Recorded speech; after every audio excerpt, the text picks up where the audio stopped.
俺の分も残しておいてくれよ。悪い、思った以上にこいつらが簡単すぎる。Di awal cerita diperlihatkan seorang anak SMA bernama Hamada yang lagi dikejar seorang yang terlihat di map HP-nya. Saat ini, dia berada di dalam sebuah game kematian. Dia mau membuat pertolongan pada temannya yang juga main game ini, tapi harganya mahal. Dengan banyak pertimbangan, dia meminta pertolongan pada temannya yang belum main game ini bernama Sudo Kaname dengan mengundangnya ke dalam game. Malang baginya, dia menemui jalan buntu, sementara orang yang mengejarnya semakin mendekat. Hamada mencoba menyerang orang yang tidak terlihat. Ketika dicek di HP-nya lagi, orang itu masih hidup. Dia jadi putus asa, menyerang asal orang yang berkamuflase itu. Namun tidak ada yang kena hingga akhirnya dia menemui ajalnya.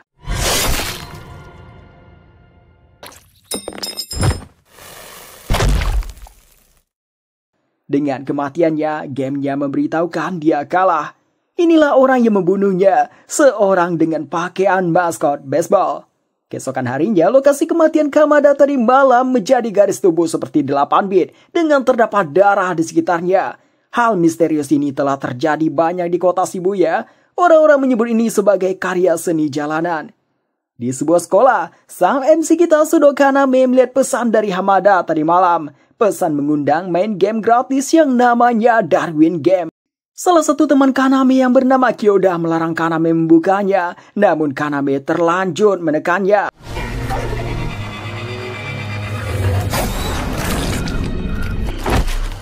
Atas hal itu, Kaname menjadi player. Terdapat pesan di HP-nya bahwa teman yang bernama Hamada telah mati dan permainan akan dimulai dalam 1 jam lagi. Saat terbangun, Kaname sudah berada di UKS. Di lehernya terdapat semacam tanda dan barcode. Kaname merasa tidak enak badan, dia izin pulang duluan. Dua temannya sudah menunggunya di depan UKS. Kyoda ingin membicarakan game yang Hamada kirim tadi malam. Sebelum itu, dia menekankan ke Kaname untuk tidak membuka gamenya. Di perjalanan pulang, Kaname malah penasaran sama gamenya, dia pun menekannya. Di halaman awal aplikasi gamenya menunjukkan karakter Kaname. Lalu muncul tab untuk konfirmasi. Tanpa pikir panjang, Kaname langsung menekannya. Dia diarahkan ke battle melawan maskot baseball bernama Banda. Kaname heran, kenapa namanya tertulis di sini padahal dia tidak ada input nama. Bahkan tidak ada membuat karakter berbentuk dirinya. Pertandingan dimulai. Kaname beranggap ini hanyalah candaan saja. Lagian dia juga tidak tahu peraturan dan cara mainnya. Ketika dia melirik ke samping, rupanya ada si maskot baseball. Maskot itu menatap ke arahnya, memegang sebuah pisau berjalan ke arahnya. Kaname berpikir ini semacam prank. Kaname menanyakan padanya ada perlu apa dengannya. Bukannya mendapat jawaban, maskot itu mengayunkan pisaunya ke arahnya.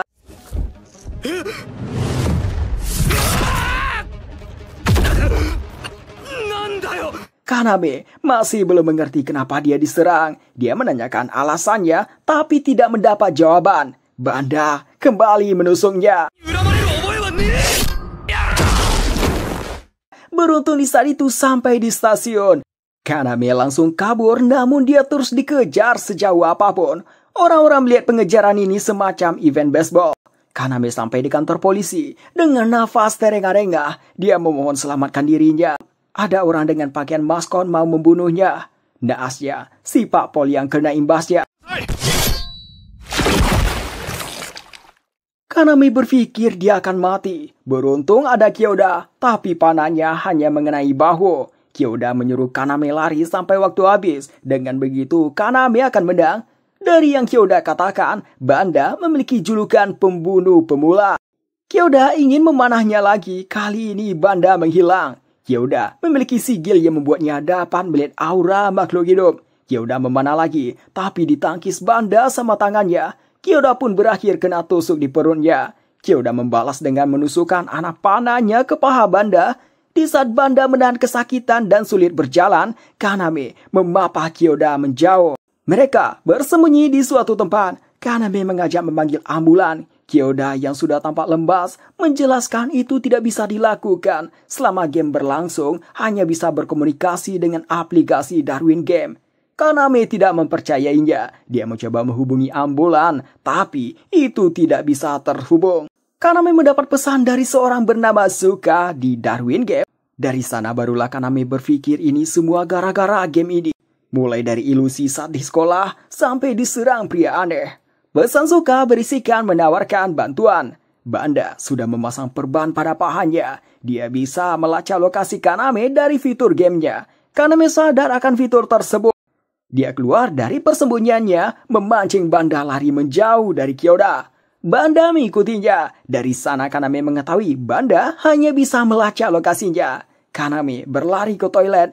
Sebelum memasuki toilet, Banda menggunakan sigilnya, membuatnya bisa menghilang. Banda sekarang memiliki pistol. Dia menembak ke dalam tempat kloset yang tertutup. Rupanya di sana kosong. Kaname keluar dari belakangnya.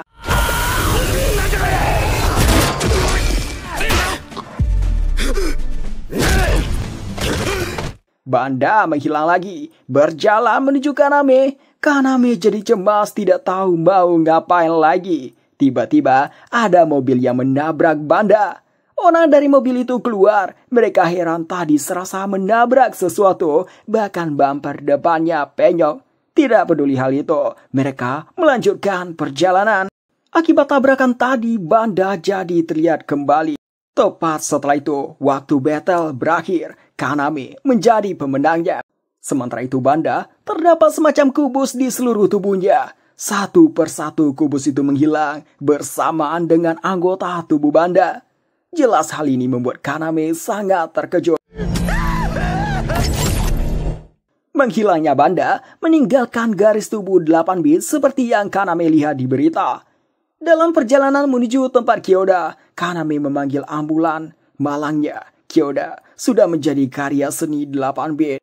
Kyoda meninggalkan pesan terakhir buat Kaname, meminta Kaname bertahan hidup.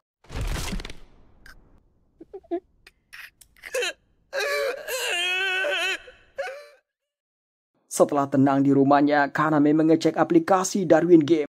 Di sana ada log yang tertuliskan teman Hamada dan Kyoda telah mati. Kaname memiliki 40 poin dalam game. Di gamenya ada fitur gacha juga. Kaname mencobanya, mendapat pistol bintang 2. Tepat setelah itu terdengar suara dari pintu masuk. Setelah dilihat, ada satu box yang isinya pistol. Kaname jadi tambah yakin dengan aplikasi ini. Kaname tidak mau kejadian tadi terulang kembali. Jadi untuk sekarang, dia mau mencari tahu dulu mengenai Darwin Game. Di sebuah tempat, klan yang bernama Akitakai dihabisi tanpa sisa oleh klan Egg yang dipimpin pria ini namanya Wang. Malam hari, Kaname mau bertemu dengan Suka di tempat yang ditentukan oleh Suka untuk membicarakan mengenai Darwin Game. Sampai di lokasi, Suka tidak menunjukkan dirinya, hanya terdengar suaranya saja dan bunyi rantai. Beberapa saat setelah itu barulah dia menunjukkan diri.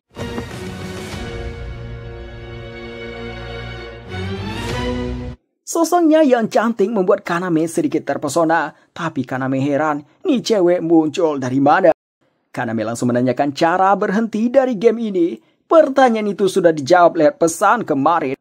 Jawabannya tidak bisa. Kaname masih tidak mempercayainya. Suka memberitahu, jika ingin berhenti, kenapa tidak mati saja? Kaname tidak sudi kalau sampai harus mati gara-gara game ini. Suka mengatakan, cukup menangkan saja. Kalau menang, kalau membunuh, akan bisa bertahan hidup. Kaname mengajukan pertanyaan lainnya, cara agar dia tidak diserang player lain. Suka baru mau memberitahu setelah memastikan Kaname bisa dipercaya. Agar bisa dipercaya, Suka menyuruh Kaname beritahu sigil dan praktekkan cara menggunakannya di sini. Kaname tidak mengerti apa itu sigil. Dia balik menanyakan apa itu sigil. Suka memberitahu, sigil adalah kekuatan yang didapat setelah digigit ular agar bisa bertarung. Kaname memang digigit ular, tapi tidak tahu mendapat sigil. Suka tidak percaya soalnya sigil itu seharusnya bisa digunakan player manapun tanpa harus dipelajari. Itu seperti sesuatu yang langsung bisa dilakukan sejak lahir. Kaname tetap saja tidak mengetahuinya. Melihat Kaname begini, Suka merasa Kaname belum menyadari sigilnya. Suka menyuruh Kaname lihat info profil yang ada di aplikasi. Di profil itu ada nama, catatan kemenangan, rank yang saat ini D3, tapi bagian bawahnya tertulis error. Suka tidak mempercayai itu, soalnya di profilnya tidak ada begitu. Dan meskipun perkataan Kaname benar, Suka tetap tidak mempercayai orang yang sigilnya tidak dia ketahui. Tapi dia membuat pengecualian, menyuruh Kaname perlihatkan isi tas. Kalau tidak ada senjata, dia akan melepaskan Kaname. Kaname tidak bisa melihatkannya karena di dalam tasnya ada senjata yang dia beli seharga jajan 1 bulannya. Kaname mencoba berdalih. Suka tidak ingin main-main lagi. Dia memulai battle dengan Kaname di aplikasi. それじゃあバイバイ。こうなったら仕方ねえ。 Di saat mata Suka masih silau, Kaname mengambil kesempatan itu untuk kabur. Baru mau nyampai pintu keluar yang akan tertutup, ada rantai yang ujungnya tajam mengarah padanya. Beruntung tidak kena. Kaname tanpa sadar bisa menghindarinya. Meski penglihatannya masih tidak jelas, Suka kagum dengan Kaname yang bisa menghindari serangannya. Tidak berselang lama, penglihatan Suka normal kembali. Dia menghidupkan semua lampu di bangunan ini. Dia menyerang lagi. Kaname refleks lagi menghindar. Kaname dibuat terpojokan. Suka sengaja menahan diri agar Kaname menunjukkan sigilnya. Tapi karena Kaname tidak juga menunjukkannya, Suka berencana menghabisi Kaname dalam serangan berikutnya. Kaname terus berlari. Dia sempat memikirkan untuk menyerah pada hidupnya, tapi hatinya tidak menerimanya. Dia sangat kesal pada pembuat game ini. Sebelum mati dia ingin menembakkan 1 peluru ke pembuat game ini. Dia jadi berpikir, jika saja dia memiliki senjata, maka dia bisa bertarung. Tiba-tiba saja dia memunculkan senjata yang ada dalam pikirannya.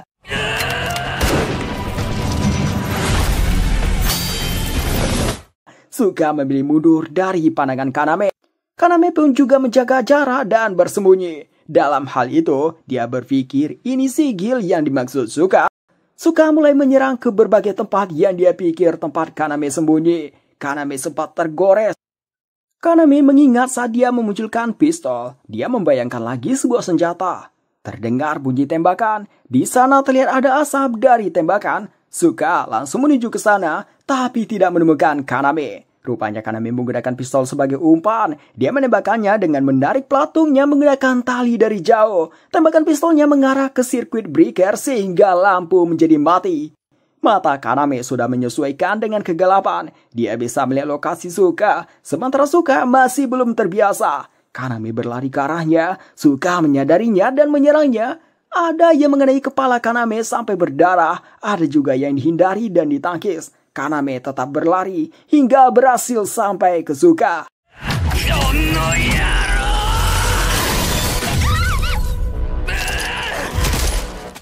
Dengan situasi ini, Kaname menyuruh matikan gamenya jika tidak ingin tubuh Suka terpotong-potong. Suka menanyakan apa maksudmu penilaian jumlah koin yang berkurang. Kaname tidak mengerti apa yang Suka katakan, tapi dia membuat kesepakatan dia dan Suka tetap hidup. Dari sini, Suka baru meyakini Kaname tidak mengerti tentang Darwin Game. Terlepas dari itu, Suka kagum dengan Kaname. Suka menjelaskan, begitu gamenya dimulai, pihak yang ditantang tidak bisa membatalkannya. Tapi ada cara menyelesaikan sebelum gamenya berakhir, yaitu menyerah dan mematuhi sang pemenang. Habis memastikan semuanya selesai, Kaname pingsan.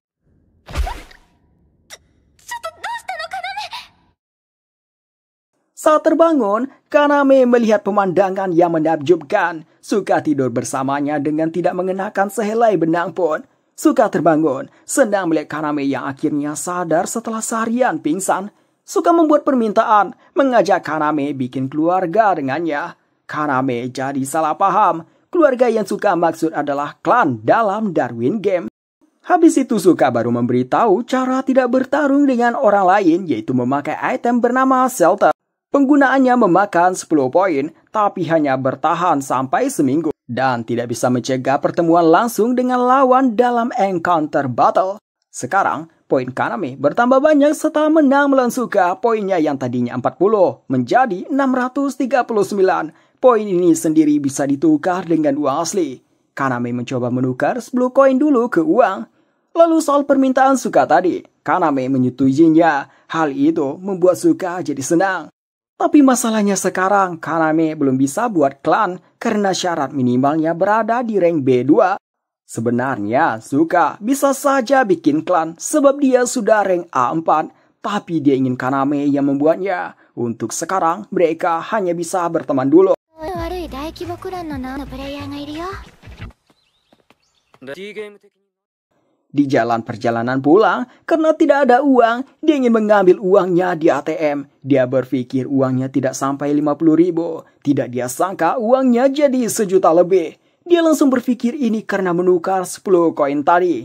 Kaname sadar, meski bisa kaya dengan game ini, tapi pertaruhannya nyawa. Muncul notif dari Darwin Game, undangan buat Kaname untuk mengikuti event mencari harta karun. Kaname meminta penjelasan pada Suka terkait event tersebut. Mereka bertemu di patung Mayoi yang saat ini ditutupi terpal. Eventnya dikatakan ada di sini. Sebelum mulai, Suka mengajak kencan sambil memeriksa lokasi di sekitar sini. Sebelum itu, Suka mengingatkan Kaname untuk tidak memberikan informasi apapun mengenai game ini ke pihak luar karena akan berakibat game over atau kematian. Untuk itu, Suka menyuruh ganti penyebutan Darwin Game ke DJ. Suka juga memberitahu, di sekitar patung Moyai kemarin ini ada event Darwin Game, terdapat 12 orang yang mati. Entah siapa yang melakukannya, tapi kota Shibuya ini dikuasai oleh klan Egg yang kejam. Sementara itu, ada seorang yang meminta informasi mengenai Sudo Kaname ke seorang informan. Informan tersebut adalah gadis kecil ini. Dia ternyata juga mendapat undangan event mencari harta karun. Balik ke Kaname, saat ini dia lagi menunggu Suka yang di toilet. Saat dia melihat profilnya, ada seseorang yang mengambil HP-nya.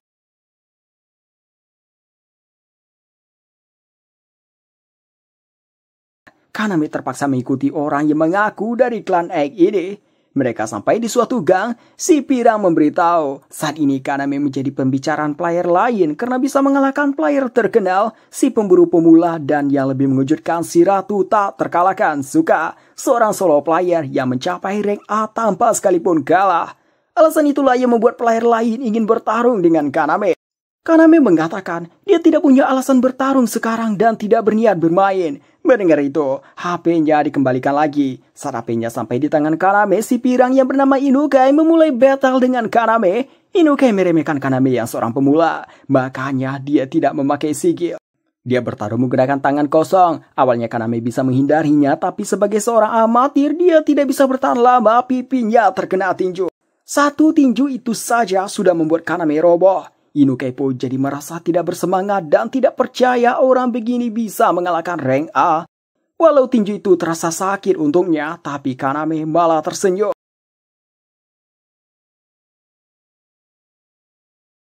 Inukai berpikir stun gun ini sigil milik Kaname. Kaname mengancam untuk menyerah atau akan dihancurkan HP Inukai yang jatuh. Setelah itu, Shuka datang. Menyadari kondisi sekarang, Inukai memilih menyerah. Inukai rupanya dari klub tinju Danjo, bukan dari klan Egg. Dia juga mendapat undangan event mencari harta karun. Beberapa saat setelah itu, eventnya dimulai.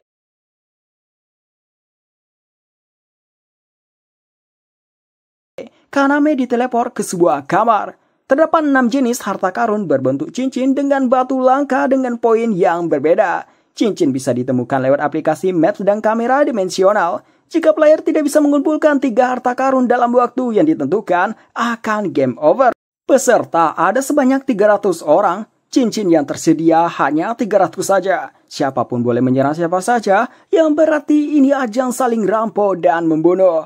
Pemimpin klan Egg, Wang, juga ikut event ini. Baru mulai ada gadis yang menyerangnya dengan sigil tipe api membakar Wang, tapi malah dia yang berakhir.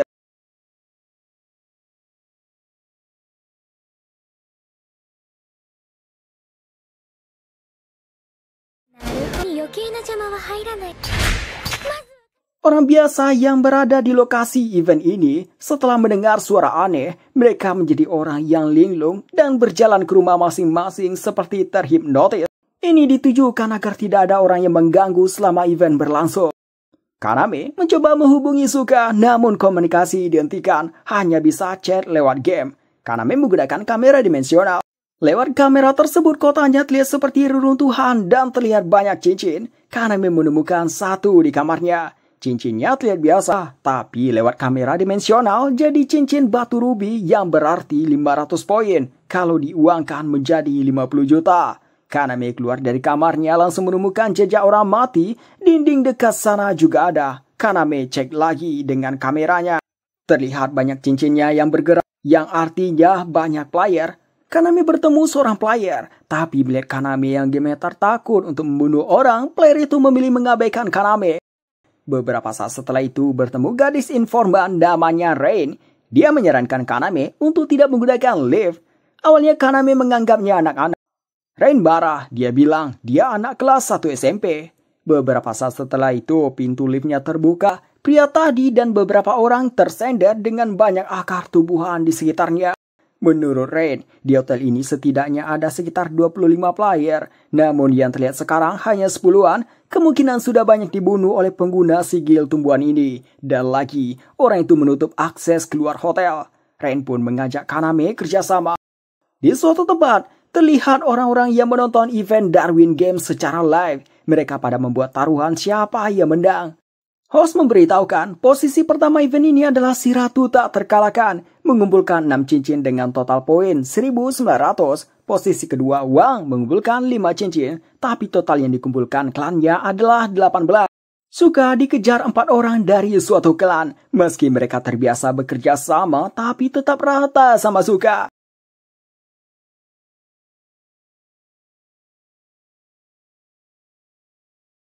Suka merasa Kaname berada di tower ini. Suka tidak ke sana karena yakin Kaname bisa mengatasinya. Di tower tempat Kaname, semua tangganya ditutupi tanaman. Jalan satu-satunya ke bawah hanya menggunakan lift yang sudah ada jebakannya. Rain menceritakan selama ini dia bertahan dari melarikan diri. Melarikan diri di Darwin Game ada poinnya. Jika player yang ditantang berhasil bertahan hidup dari melarikan diri, dia dianggap sebagai pembendang. Rain berpikir mengenai sigil tanaman, menurutnya hanya ada satu player yang mampu membunuh skala besar begini dan meninggalkan mayat bermutu aneh. Player itu dijuluki si tukang bunga. Tapi masalahnya, tidak banyak informasi tentangnya karena wajahnya tidak pernah terlihat. Saat mereka menyelidiki mengenai sigil tanaman, Kaname menyadari ada yang aneh. Kenapa tubuh player yang terperangkap di lift tadi tidak terpotong-potong? Kaname menggunakan kameranya ke arah lift. Benar anggapan Kaname, mereka masih hidup. Sekarang menuju ke tempat Kaname. Kaname langsung membawa Rain kabur.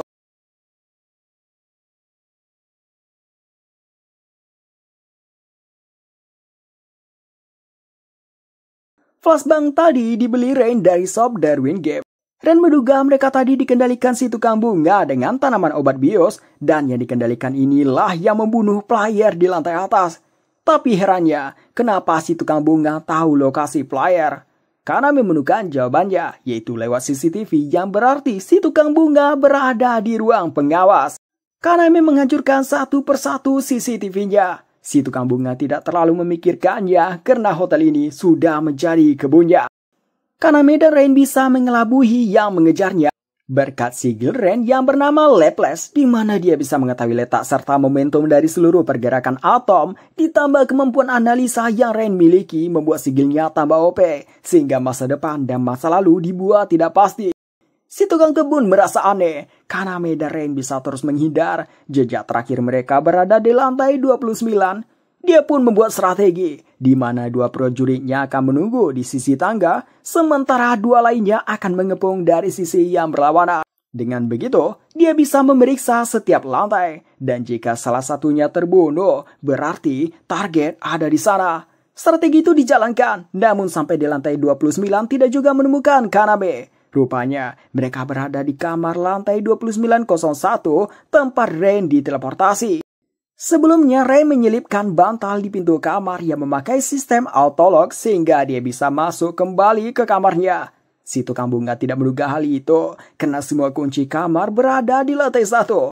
Si tukang bunga bukan orang yang bodoh. Dia membuang asumsi yang tidak pasti. Pertama, dia anggap mereka berada di suatu kamar. Dia mencoba melihat CCTV yang dihancurkan dan lokasi dia kehilangan jejak, yaitu lantai 29. Dari sana dia mendapat kamar 2907. Prajuritnya langsung menuju kamar tersebut. Namun Kaname dan Rain tidak terlihat di sana. Tiba-tiba terjadi ledakan.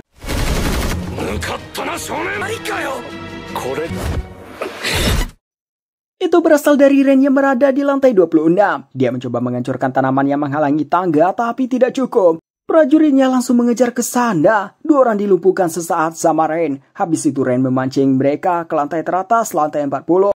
Lari sejauh itu membuat Ren kelelahan. Para prajurit sampai juga di lantai 40. Di sana Ren sudah menunggu mereka. Setiap tembakan dari mereka sudah dibaca sama Ren sehingga Ren bisa menghindarinya. Bahkan ada yang bisa dia lumpuhkan. Si tukang bunga kagum dengan Ren, tapi dia menganggap remeh Kaname yang menyuruh gadis kecil bertarung sendirian. Tiba-tiba terjadi ledakan lagi. それでクランエースのリーダー Tiba-tiba Kaname sudah berada di lantai tempat si tukang bunga. Dia sampai ke sana menggunakan tali dari dinding luar untuk menghindari tanaman penghalang di tangga. Melihat tekad Kaname, si tukang bunga menampakkan dirinya. Setelah sedikit bicara, mereka memulai pertarungan. Si tukang bunga menggunakan zirah dari tanaman. Kaname melempar bom, tapi tidak dapat menghancurkan zirah tanamannya. Sementara serangan si tukang bunga sangat kuat, Kaname memunculkan senapan mesin. Tembakan senapan mesin juga tidak bisa menembus zirah tersebut. Dengan menghancurkan senjata Kaname, si tukang bunga yakin dia menang. Kaname memunculkan senjata mesin lagi. Tukang bunga jadi tahu sigil milik Kaname yang bisa memunculkan senjata yang pernah dilihat. Dan melihat dari Kaname yang kelelahan, dia meyakini setiap memunculkan senjata itu akan menguras tenaga. Kaname merasa gawat kemampuannya telah diketahui. Kaname telah memakai sigilnya dari tadi. Sekarang dia beranggap hanya bisa menggunakan maksimal 2 lagi sebelum staminanya pulih. Si tukang kebun melesat lagi ke Kaname. Kaname tersenyum. Setelah itu meledakkan flashbang. Kaname melarikan diri tapi langsung terkejar dan terkena serangan. Pandangan Kaname jadi buram. Dia jadi berpikir untuk menyerah saja, tapi ada bagian dirinya yang menolak menyerah, memaksanya untuk terus berjuang. Kesadaran Kaname terbangun di suatu tempat. Di sana ada bagian dirinya yang sedang menempa. Bagian dirinya itu memberikannya petunjuk, mengorbankan ketahanan senapan ini. Kaname tersadar kembali. Si tukang bunga berjalan ke arahnya. Kaname sadar maksud bagian dirinya itu. Kaname langsung memunculkan banyak peluru yang diperkuat dengan melemahkan ketahanan senjatanya. Si tukang bunga menganggap itu tidak ada gunanya, namun yang terjadi sebaliknya.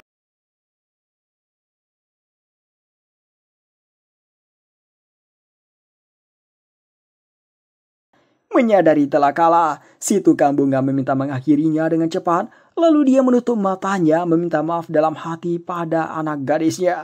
Kaname mengatakan, tidak ada gunanya kau mati sekarang. Habis itu Kaname terlutut, staminanya telah habis.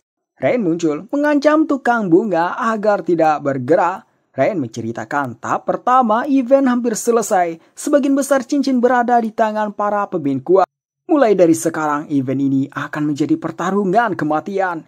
Ren mengajak kerjasama untuk melawan klan Egg yang pasti akan mengincar player lain.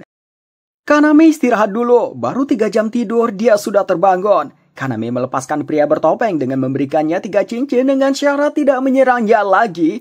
Kaname melakukannya untuk balas budi sebelumnya. Si pria bertopeng yang mau pergi, balik lagi setelah mendengar pembicaraan mengenai uang. Dia memutuskan bergabung dengan Kaname. Tampang si pria bertopeng agak mirip dengan Kyoda, sehingga Kaname sedikit termenung. Nama pria ini Ryuji, sedangkan tukang kebun namanya Hiragi. Klan X saat ini telah mengumpulkan 32 cincin. Wang tidak berniat berhenti, meski total yang dia dapat saat ini sekitar 500 juta. Tujuan Wang selanjutnya adalah hotel ini, yang mana itu tempat Kaname. Wang mau mengumpulkan 20 anggota dulu, malamnya baru menyerang. Kembali ke tempat Kaname, mereka membahas apa yang akan dilakukan. Total cincin mereka ada 15, sebenarnya yang di hotel ini totalnya ada 24 cincin. Sebelumnya, ada 3 orang yang terluka parah dari bertarung dengan Rain. Rain memberikan mereka masing-masing 3 cincin dan menyuruh pergi. Rain menemukan ada yang janggal mengenai tabel poin dari batu cincin. Harusnya batu paling berharga itu setelah berlian adalah ruby, safir, dan zamrud. Selain itu peraturannya juga aneh. Maksudnya menyelesaikan gamenya tidak jelas. Kalau benar mengumpulkan 3 cincin, kenapa juga memakai batas waktu? Dan lagi, harta yang dimaksud tidak jelas. Kaname mendapat pesan dari Suka. Kaname pikir Suka hampir sampai di sini. Namun pesan itu meminta tolong. 助けてって何かの冗談だよな。 Kaname berpikir Suka bercanda. Tapi masalahnya, Suka sampai mengirim koordinat permintaan pertolongan. Kaname izin pergi ke sana, menitipkan cincinnya ke Pak Hiragi. Ryuji menawarkan bantuan. 助けて要 Karena yang minta tolong itu seorang Rank A, Ren pun ikut membantu juga sebagai sniper. Selagi mengawasi dari atas hotel, Ren melihat-lihat cincinnya. Dia pun melihat QR code. Dia menggunakan kamera dimensional, terlihat semacam kode angka. Dari 5 jenis cincin yang mereka dapat, ada 2 jenis cincin yang kode angkanya sama. Selain itu, berbeda. Sementara itu, Kaname dan Ryuji hampir sampai di lokasi. Mereka menemukan seorang anak kecil yang bersembunyi di sebuah tiang. Ryuji mencoba menyuruh keluar dengan mengancam akan melempar bom. Anak kecil itu keluar. Dia terlihat seumuran dengan Ren. Dengan perkataan yang gugup, dia mengatakan tidak ingin bertarung. Sigil milik Ryuji adalah pendeteksi kebohongan. Perkataan anak kecil itu tidak menunjukkan kebohongan. Karena itu, Kaname dan Ryuji mengabaikan si anak kecil berjalan menuju stasiun bawah tanah. Melihat itu, si anak kecil mengatakan di bawah sana sangat berbahaya.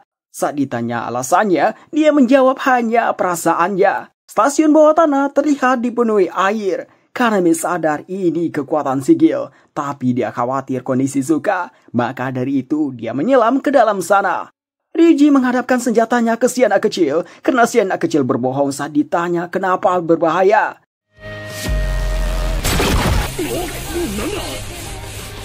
Si anak kecil langsung kabur. Ryuji sebenarnya bisa saja menembaknya, tapi dia tidak tega membunuh anak kecil, jadi dia ingin menakutinya saja. Si anak kecil sembunyi di suatu tempat. Entah kenapa dia yang tadinya penakut tiba-tiba sikapnya sekarang berubah seolah orang lain.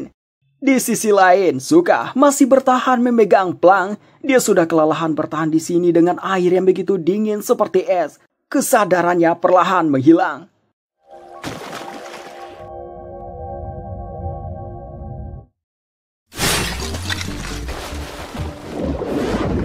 Kaname menemukan Suka yang tenggelam. Nafasnya tidak terasa, tapi nadinya masih berdenyut tapi lembah. Tidak punya pilihan lain, Kaname melakukan CPR.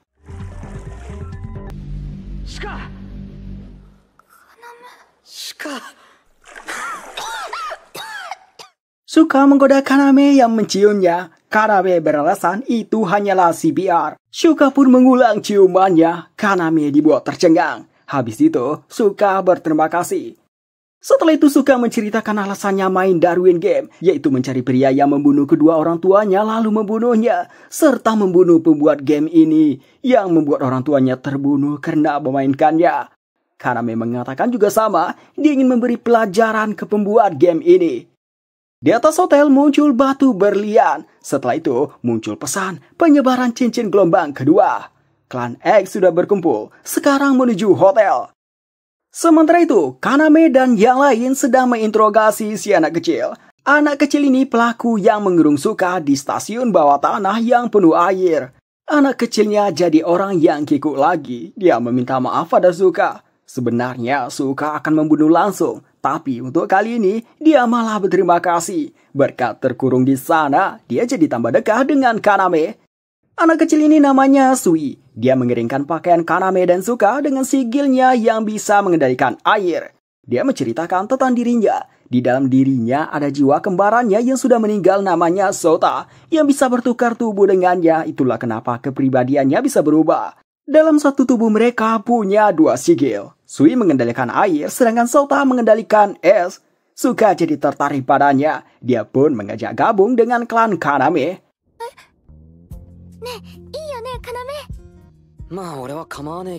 Kaname mendapat pesan dari Ren. Setelah melihat itu, Kaname langsung menyuruh Suka buang semua cincinnya. Klan X telah sampai di depan hotel. Jalur masuk telah diblokir sama Pak Hiragi. Ren menanyakan ke Pak Hiragi, apa yang akan kita lakukan? Meskipun kita berkumpul dengan Kaname dan yang lain, tidak akan menjamin menang melawan orang sebanyak ini. Pak Hiragi menyuruh Rain pergi dari sini. Sampaikan permintaan maafnya pada Kaname karena tidak bisa terlalu membantu sampai akhir. Rain langsung tahu maksud Pak Hiragi. Pak Hiragi menceritakan dia punya putri yang memiliki jantung lemah. Jadi dia membutuhkan banyak uang. Karena itulah dia memainkan game ini. Dan sekarang ingin mencari cincin yang memiliki poin yang tinggi. Rain menyampaikan pesan terakhir sebelum pergi. Dia katakan kalau jadi putri Pak Hiragi pasti akan membuatnya lebih sedih kehilangan ayah daripada penyakit yang diderita. Pak Hiragi mengerti hal itu. Tapi yang bisa dia pertaruhkan hanyalah nyawanya. Klan Egg berhasil masuk setelah menggunakan bom yang banyak. Mereka ada sekitar 20 orang. Tapi Wang tidak ada bersama mereka. Sebagai gantinya dipimpin sama pria bernama Sig, salah satu petinggi klan Egg. Dia memiliki sigil api, di mana itu kelemahan alami tanaman. Sig pede bisa mengatasi seorang diri. Dia pergi naik lift meski tahu ada jebakan. Dan benar, setelah naik, akar tanaman langsung mengikatnya. Seketika itu juga, Sig membakarnya dan selamat sampai di lantai teratas. Baru setelah itu menyuruh para bawahannya naik. Kelompok yang dibawa membagi 2 kelompok karena tidak muat semuanya di lift. Lift pun terbuka dan ternyata Pak Hiragi keluar dari sana.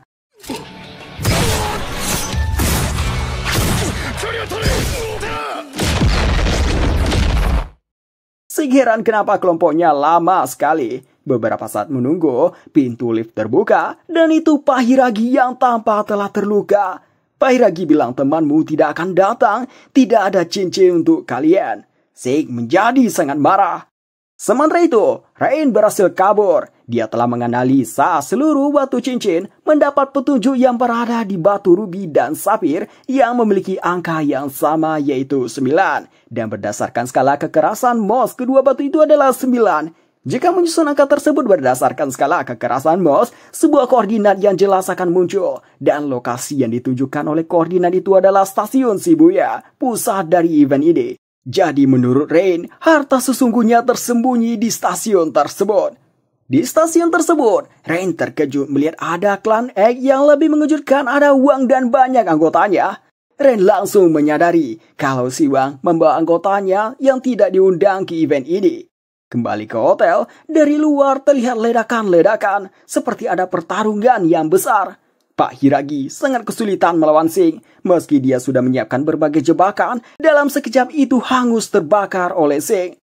Pak Hiragi menemukan ide, akan memasang granat yang banyak pada jalan yang dia tutupi dengan tanaman. Berpikir, dengan Sig menghanguskan tanamannya, granat akan meledak dan menghancurkan Sig. Ketika mau menggunakannya, salah satu petinggi klan Egg lainnya bernama Keiichi muncul dari luar.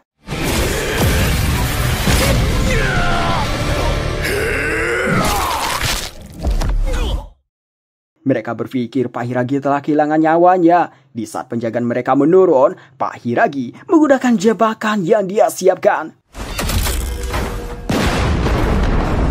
Keiichi bisa memblokirnya, sementara Pak Hiragi melarikan diri. Mereka heran harusnya bapak itu sudah terbunuh oleh serangan tadi. Pak Hiragi bersender di dinding. Dengan perut yang bolong, dia memaksa jantungnya untuk tetap berfungsi dengan terus memompanya. Tidak berselang lama, Sig dan Keiichi sampai. Pak Hiragi malah tersenyum. Setelah itu terjadi guncangan yang hebat. Jebakan terakhir yang disiapkan Pak Hiragi.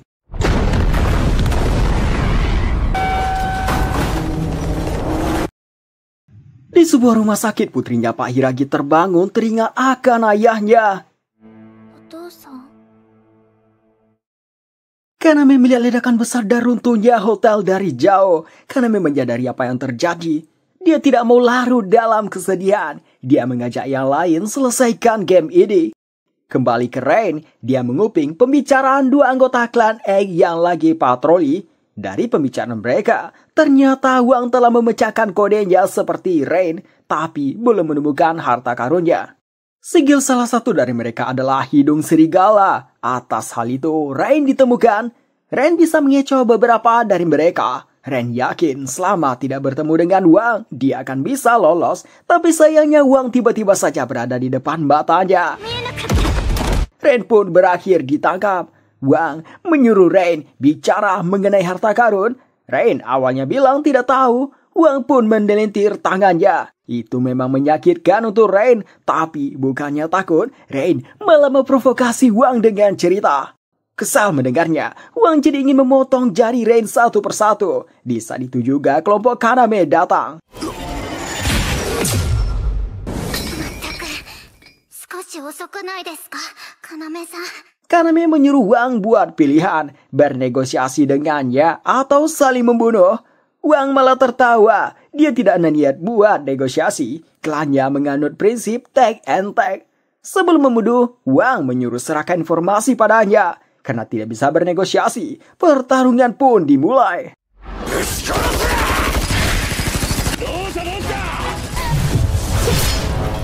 Sui dan Sota saling mengganti posisi, membekukan beberapa klan Eng. Selagi mereka bertarung, Kaname membawa Ren pergi untuk memecahkan kode terakhir untuk mencari harta karun. Ryuji berhadapan dengan Wang. Ryuji telah mengetahui kemampuan sigil Wang, yaitu berpindah ruang maksimal 5 meter dan memotong ruang maksimal 1 meter. Karena itu Ryuji selalu menjaga jarak 10 meter dengannya. Ryuji terus menjaga jarak sampai ke depan stasiun. Tidak disangka, di sana ada klan Egg lainnya menembak Ryuji. Untung Ryuji memakai rompi anti peluru. Dia pun membunuh mereka. Tapi karena itu Wang jadi bisa mendekatinya.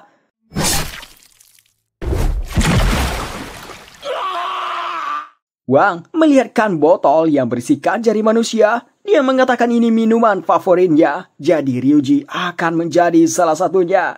Setelah itu dia menuju belakang Ryuji, bersiap mengakhiri hidup Ryuji.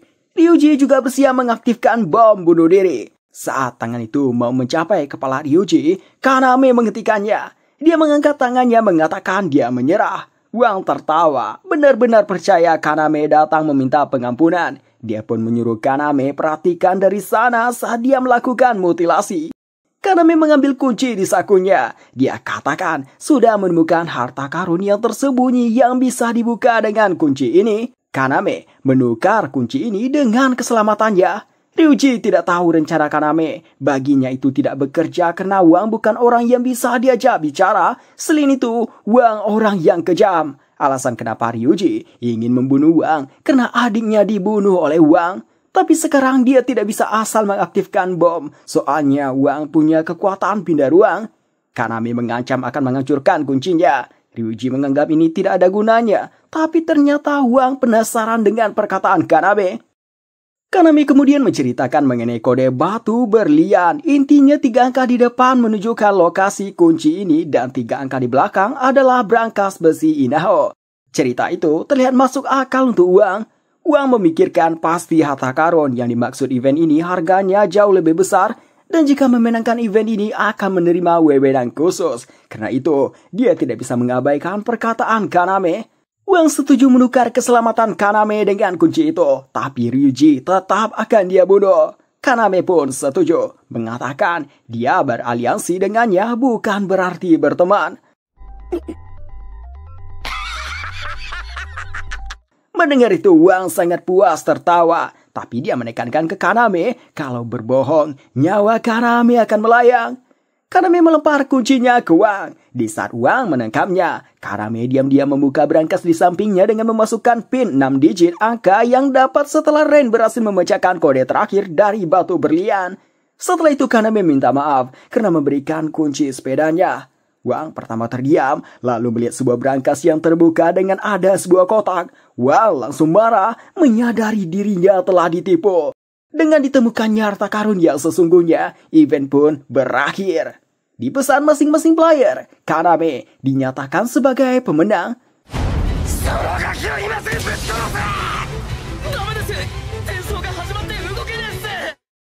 Para penonton game tidak ada yang menyangka anak baru yang tidak dikenal memenangkan event. Tapi ternyata ada satu orang yang bertaruh untuk Kaname, yaitu cewek yang memakai topeng ini.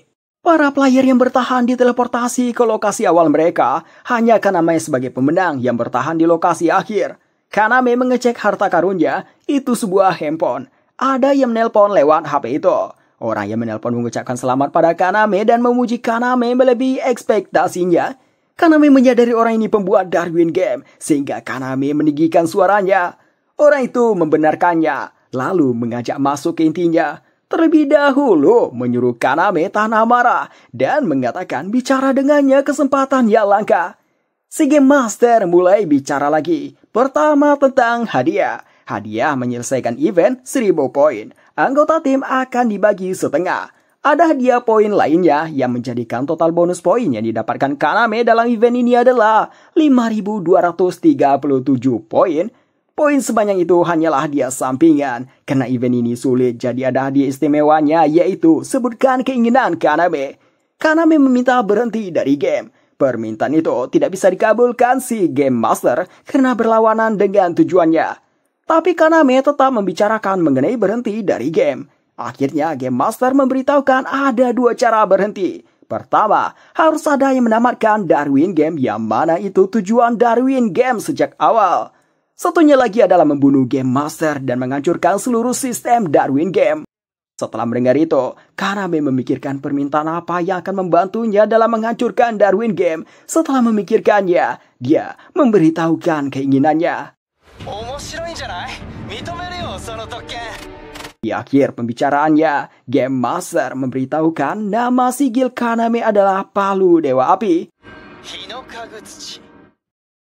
1 bulan berlalu, kerusakan akibat event mencari harta karun diberitakan sebagai serangan teroris yang masih mengandung banyak misteri.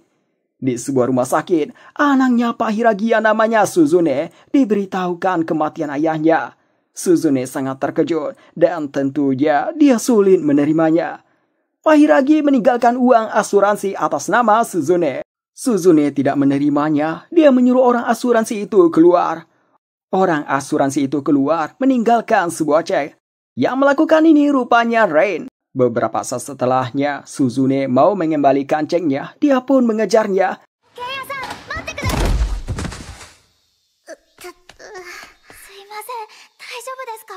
Akhirnya Rain dan Suzune bicara. Suzune membicarakan mengenai cek ini, jumlahnya 300.000 yen. Suzune masih menolak untuk percaya cek ini asli, soalnya ini uang asuransi kematian ayahnya. Rain mengatakan, kalau tidak percaya pergi saja ke bank untuk memastikannya. Lalu memberikan kartu, mengatakan jika ingin tahu kebenaran Hiragi Ichiro, hubungi ini.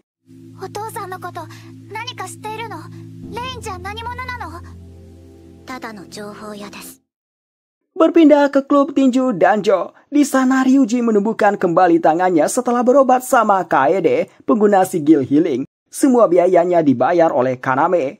Klub tinju Danjo diketuai sama orang ini, namanya Danjo. Tidak semua anggota klub main Darwin Game, yang main ada 26 orang. Danjo memilih main Darwin Game karena tertarik dengan kekuatan sigil. Dia sangat penasaran apakah bela diri bisa melawan kekuatan sigil. Kaname ternyata sudah berlatih di klub Danjo selama 2 bulan ini. Dia mengajak Danjo beraliansi, tapi Danjo tidak mau beraliansi dengan orang yang tidak pantas. Maka dari itulah Kaname berlatih di sini untuk mendapatkan pengakuan dari Danjo setelah bertarung. Duel Kaname dan Danjo dimulai tanpa adanya peraturan.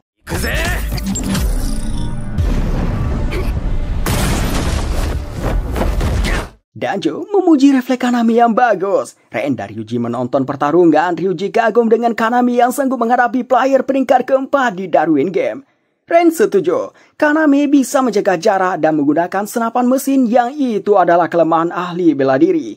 Akan tetapi, Danjo masih belum menggunakan sigilnya. Danjo menemukan ide dia menggunakan bongkahan tembok untuk menghalangi tembakan, terus berlari menuju Kaname. Di saat peluru habis, Danjo melemparkan tembok itu.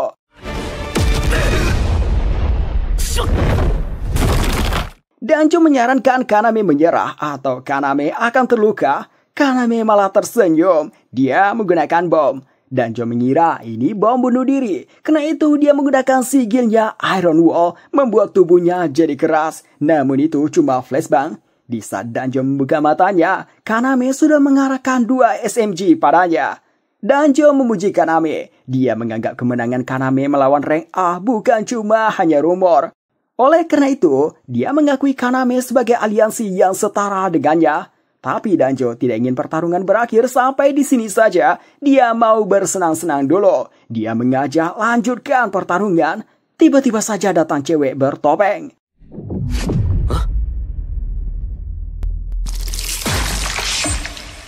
Ternyata yang tadi itu hanya Hawa membunuh darinya. Cewek ini peringkat pertama Darwin game namanya Liu Suelan. Dia datang untuk membawa Kaname. Kaname tiba-tiba dibuat pingsan sebelum dibawa. Sementara Rain dan Ryuji tidak bisa melakukan apa-apa. Kesadaran mereka langsung hilang hanya dengan tatapan saja. Kaname dibawa dengan mobil dengan tangannya yang diikat. Suelan melakukannya karena merasa sigin milik Kaname merepotkan sampai dia bilang Kaname lebih cocok menjadi pembunuh dibandingkan dirinya yang seorang pembunuh bayaran. Keluarganya Suelan sudah menjadi pembunuh selama 2000 tahun. Dari masa ke masa selalu terlibat dalam sejarah dari balik layar. Tujuannya membuat Kaname, ingin Kaname menjadi anak buahnya. Kaname langsung menolaknya. Suelan memberitahu kalau Kaname tidak sadar dengan bakat luar biasa Kaname yang sedang tertidur, bakat yang tidak akan muncul jika tidak ada Darwin Game. Bakat itu berada pada perang, di mana Kaname sangat jauh lebih menguasai pertarungan dibandingkan siapapun. Suelan mengatakan hanya dia yang bisa memunculkan bakat Kaname itu sampai melampaui batas nalar. Lalu Suelan memberitahu keluarganya sedang mencari penerus, kemampuan yang ada padanya tidak boleh diturunkan pada sembarangan orang. Maka dari itu, dia bersedia mengandung anak Kaname.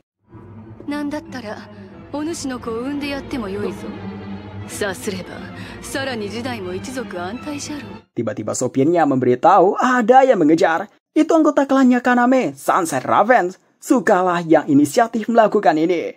Suelan mengecek HP Kaname. Di sana terdapat banyak riwayat panggilan dari Suka. Suelan menghubunginya, menyuruh Kaname yang bicara untuk menyuruh mereka mundur. Suelan mengatakan Kaname pasti sadar bahwa mereka bukan tandingannya. Setelah tersambung, bukannya menyuruh mundur, Kaname menyuruh Suka hentikan mobil ini terserah dengan cara apapun, tabrak pun tidak apa-apa. Setelah itu, dia yang akan nurut. Suelan dibuat terkejut, tapi setelah itu dia tersenyum. Dia makin tertarik dengan Kaname. Kaname mengajak Suelan bertaruh. Akan dia tunjukkan klannya bisa melawan Suelan tanpa harus membunuh. Kalau kalah hidupnya akan berada di tangan Suelan. Klannya Kaname melakukan encounter battle, mengajukan klan battle melawan Suelan. Rain mencoba menembak bannya, sayangnya itu menggunakan anti peluru. Tapi entah kenapa mobilnya Suelan melambat. Saat hampir mendekat, Suka bersiap menyerang. Suelan pun juga keluar, naik ke atas mobilnya. Mereka berdua berbincang dulu. Suelan memprovokasi dengan mengatakan Kaname bilang kalau dia jatuh cinta padanya. Pastinya Suka marah. Suelan yakin Suka akan hilang kesadaran, namun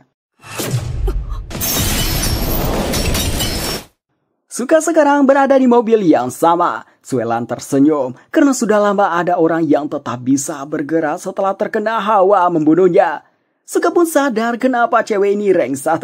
Suka mencoba menyerang lagi, semuanya bisa ditangkis. Serangan dari Suelan juga bisa dihindari Suka, tapi itu membuat Suka terpaksa mundur ke mobilnya. Rain mencoba membantu, tapi senjatanya terlepas karena besi yang dijentikan Suelan.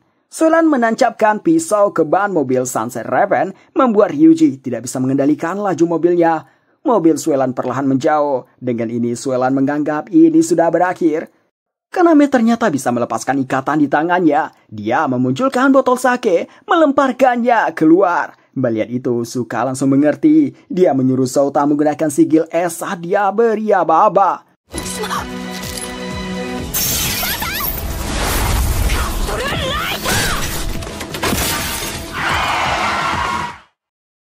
Suelan memuji klannya Kaname lebih hebat dari dugaannya. Tapi dia tegaskan dalam kondisi ini dialah yang menang. Seluruh area ini berada di bawah kekuasaannya. Supirnya Suelan yang bernama Siming mengatakan kita kalah dalam pertandingan ini. Pertama soal kerusakan mobil. Jika tidak diperiksa akan sangat berbahaya dikemudikan. Kedua, janji pada Kaname untuk tidak membunuh. Dalam menyelesaikan ini tidak akan mungkin terjadi sebab Suka tidak akan diam saja. Karena Siming yang berkata begitu, jadi Suelan mengakui ini kekalahannya. Sunset Raven dinyatakan menang. Suelan mengatakan hal yang mengejutkan di mana dia akan masuk ke klan Sunset Raven untuk memastikan dari dekat apakah Kaname pria yang mampu mengatasinya. Para anggota Sunset Raven pada tidak setuju. Kaname beranggap lain, baginya Suelan orang yang tidak mengingkari janji. Kaname mengajukan syarat pada Suelan. Jika Suelan mengkhianati klannya, harus dimulai padanya dulu. Harus melangkahi mayatnya dulu sebelum menyentuh teman-temannya.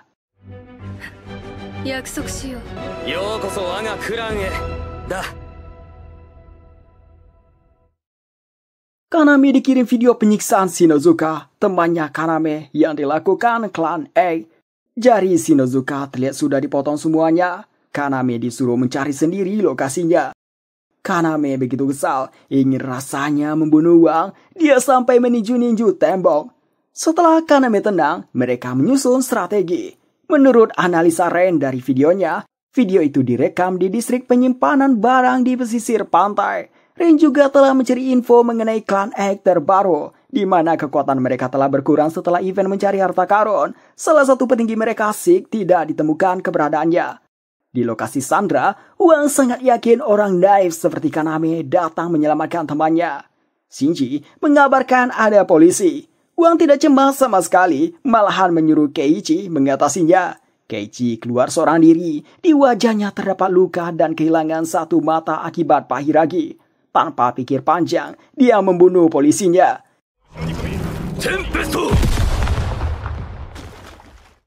Sementara itu Wang ingin pindah lokasi. Sebelum itu, ingin membunuh Sandra dulu. Dia menyuruh Shinji yang belum pernah membunuh untuk melakukannya.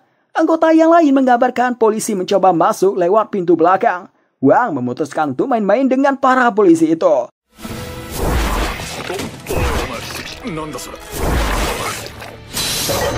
Setelah itu, anggota lain menembak para polisi.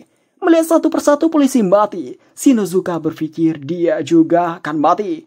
Suka berada di atap. Suka meletakkan HP ke depan Shinozuka. HP itu sedang terhubung dengan Kaname.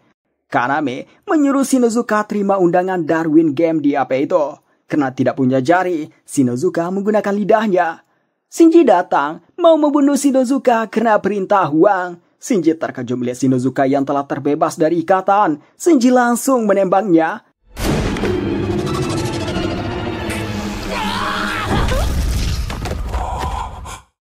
Kelompoknya Kaname telah sampai di tempat Keiichi. Kaname dan yang lain keluar dari mobil bersama Inukai yang ikut membantu.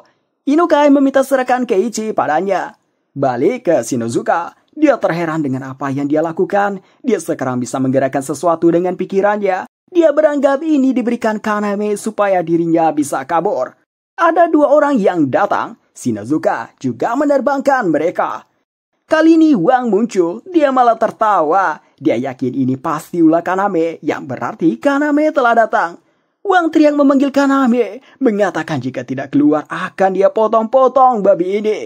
Di luar, klan Egg telah menghabisi para polisi. Di dekat mereka ada Ren dan Sui. Ren menganalisa pergerakan mereka, lalu memberikan aba-aba Sota untuk bertindak, sehingga mereka dibekukan. Setelah itu Ren mengarahkan ke lokasi anggota yang lain. Sementara itu, Kaname dan Ryuji menyusup ke dalam, tapi di dalam tidak ditemukan siapapun, bahkan tidak terdengar suara. Beberapa saat setelah itu, terdengar tawa Wang. Wang muncul dengan beberapa anggotanya. Kaname menyuruh kembalikan temannya.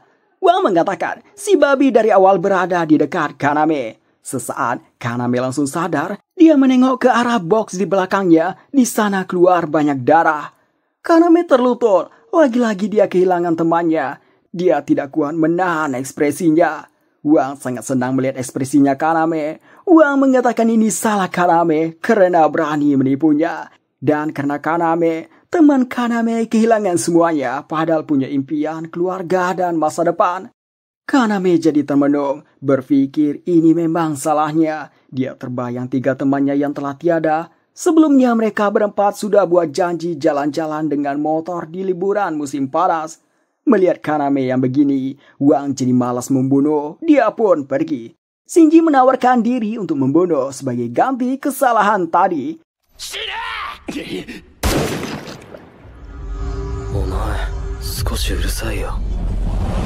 Pikiran naif Kaname menghilang. Dia sadar dunia Darwin Game berbeda. Ada satu yang mau menembaknya, Kaname duluan membunuhnya. Kaname memulai clan battle. Ini pertama kalinya dia serius memainkan game ini, serta pertama kalinya memulai battle. Kaname menganggap mereka ini bukan manusia, melainkan sampah yang harus dibuang. Wang terkejut melihat Kaname. Dia pun memerintahkan semuanya habisi Kaname.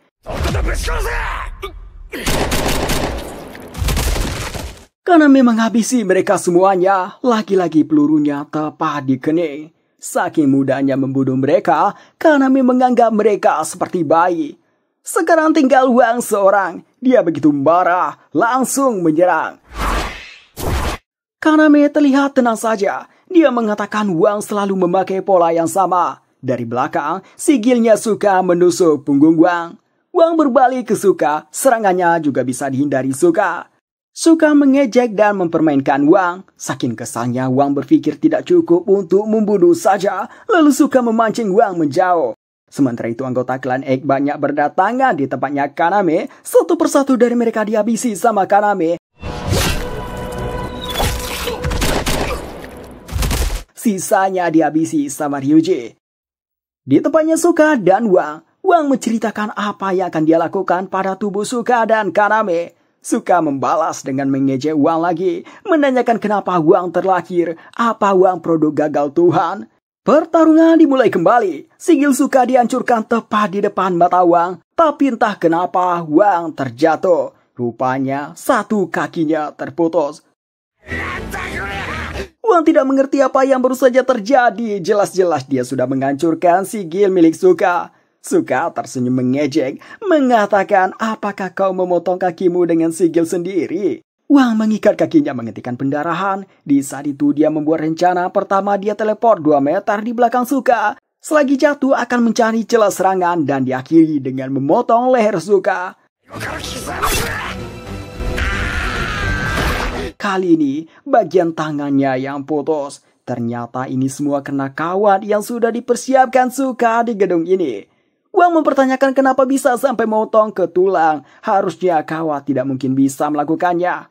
Suka menjelaskan, sigilnya bernama Queen of Thorn. Membuatnya bisa memanipulasi segala objek sejenis tali, meski itu rantai dan kawat sekalipun. Dalam hal kawat, dia bisa memberikan getaran mikro terus-menerus membuat kawat itu menjadi gergaji kawat elektrik.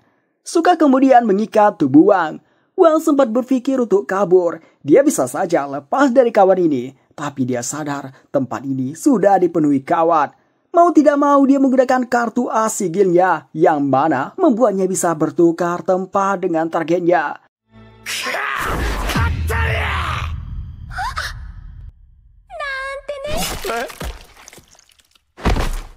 Hal ini dikarenakan Suka masih memegang ujung kawatnya, jadi berpindah seperti apapun percuma. Suka mengatakan, ini salah Wang sendiri yang bodoh menyerang kami. Sifat Wang jadi berubah, dia sampai merengek minta bantuan administrator game untuk membantunya. Dia mempercayai dirinya raja di game ini. Suka mendekatinya, menyadarkan Wang telah kalah. Wang tidak ingin mati, dia merangkak menjauh dari Suka sambil menangis. Suka mengatakan raja yang telah digulingkan hanya menunggu satu hal, yaitu pemenggalan. Queen of Song. Wang tanpa sadar teleport sendiri jauh ke atas. Dia heran kenapa bisa sampai sejauh ini. Wang berhasil mendarat dengan selamat, merasa telah berhasil kabur. Rupanya dia telah dinanti Kaname dari Yuji. Wang merengek meminta pengampunan dan dia menyerah dalam game.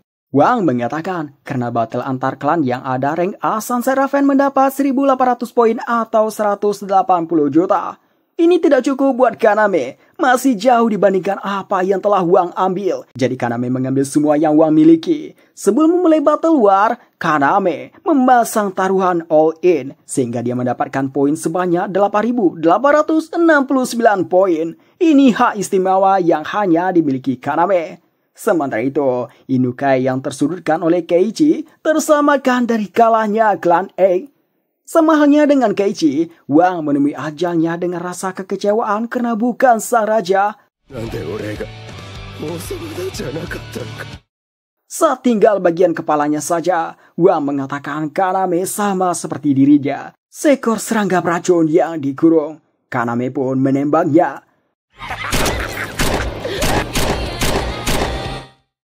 Kaname bertekad akan menamatkan game ini, akan membunuh siapapun yang menghalanginya.